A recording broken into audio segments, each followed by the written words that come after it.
Assalamualaikum warahmatullahi wabarakatuh. Hai teman-teman, di video kali ini kita akan membahas soal PPG sejarah. Mari kita belajar Bapak Ibu.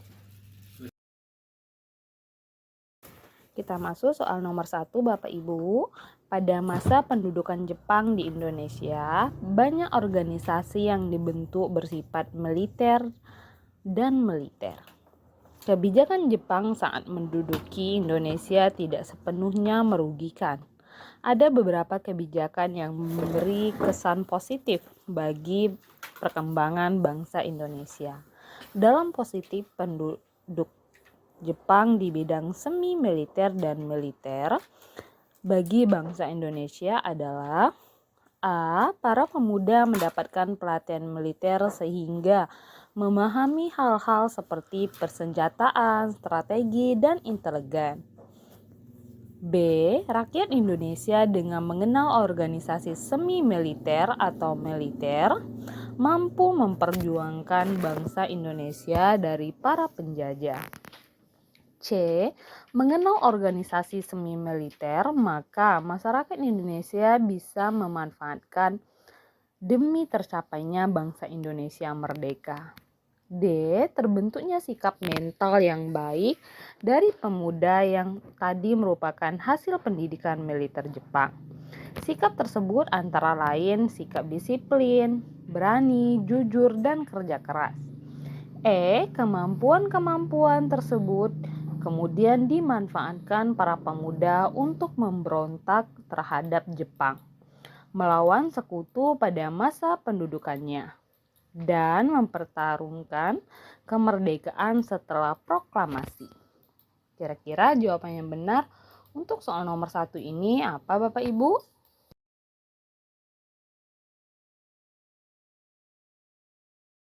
Jawaban yang benar yaitu A. Para pemuda mendapatkan pelatihan militer sehingga memahami hal-hal seperti persenjataan, strategi, dan intelijen.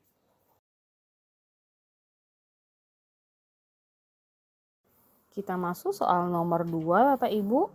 Raffles sebagai penguasa Inggris di Hindia melakukan langkah-langkah untuk kedudukannya di tanah jajahan seperti dalam bidang ekonomi.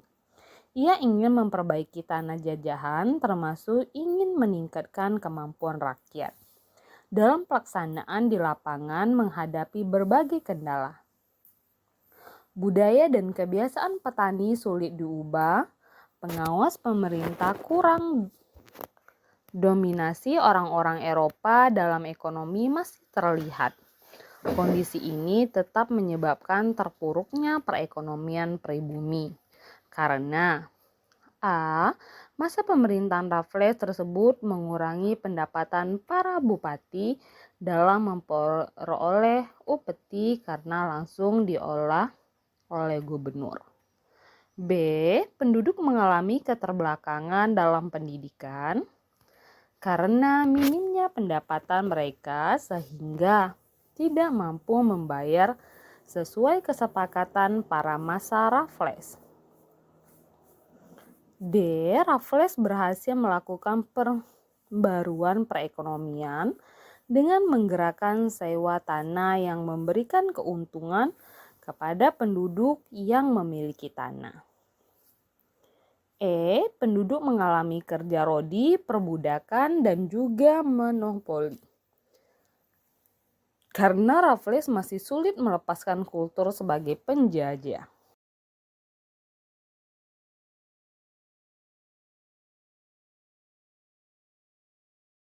Jawaban yang benar yaitu Bapak Ibu, kita lihat ya B.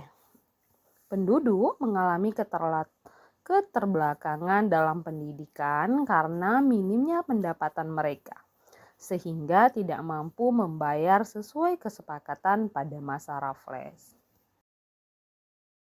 Kita masuk soal nomor 3 Bapak Ibu. Perang salib antara bangsa Eropa dan Turki menyebabkan kota Konstantinopel jatuh ke tangan Turki. Artinya, Turki muncul sebagai pemenang dan menguasai ibu kota kerajaan Romawi Timur yang sekaligus memiliki posisi sebagai kota dengan internasional. Di kota inilah bangsa Eropa bisa menemukan rempah-rempah yang mereka butuhkan. Namun setelah Konstantinopel jatuh ke tangan Turki, bangsa Eropa memutuskan untuk mencari dan memperoleh rempah-rempah langsung ke tempat barang tersebut dihasilkan. Alasannya yang mendasari bangsa Eropa mencari langsung rempah-rempah ke tempat dihasilkan adalah A. Jalur perdagangan Laut Tengah dikuasai oleh Italia. B. Persaingan antara pedagang Eropa yang tidak sehat. C. Rempah-rempah sulit didapatkan dengan harga murah. Dan pemerintah Turki melarang orang Eropa berdagang di Laut Tengah. Peperangan di Laut Tengah menghambat proses perdagangan. Kita lihat ya Bapak Ibu, jawaban yang benar yaitu D. Pemerintah Turki melarang orang Eropa berdagang di Laut Tengah. Kita masuk soal nomor 4 Bapak Ibu. Setelah jatuhnya Konstantinopel di tangan Turki tahun 1453, bangsa Belanda juga terkena imbasnya di Eropa. Belanda hanya menjadi pedagang perantara rempah-rempah untuk dijual kembali ke wilayah Eropa Barat. Bangsa Belanda berhasil menemukan jalur rempah-rempah yang disembunyikan Portugis. Motif utama kedatangan bangsa Belanda ke Indonesia adalah untuk A. Menyebarkan agama Kristen ke Protestan. B. Mengumpulkan emas. C. Bersaing dengan Portugis dan Spanyol dalam perdagangan. D. Mencari sumber rempah-rempah langsung dari pusat. E. Bersaing dengan Inggris dalam perdagangan. Jawaban yang benar Bapak Ibu D. Mencari sumber rempah-rempah langsung dari pusatnya. Kita masuk soal nomor 5. Majapahit merupakan kerajaan nasional kedua. Kerajaan ini bercorak agraris dan perdagangan.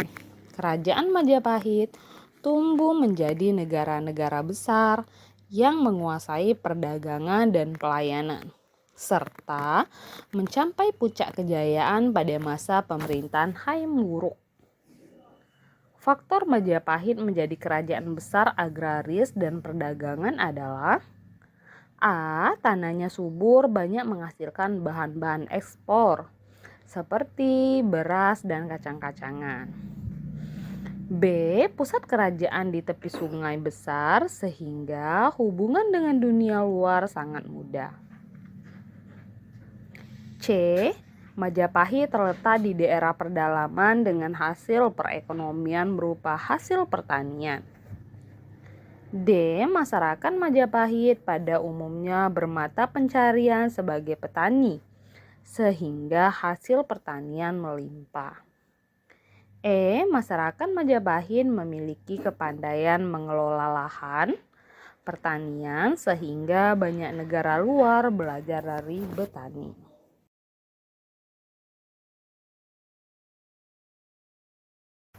Kita lihat jawabannya Bapak Ibu B. Pusat kerajaan di tepi sungai besar sehingga hubungan dengan dunia luar sangat mudah. Baiklah Bapak Ibu, kita sudah hampir di penghujung video. Terima kasih sudah menonton. Jangan lupa subscribe and follow Ozrama Fitri biar saya semakin semangat untuk membuat videonya. Bye bye. Assalamualaikum.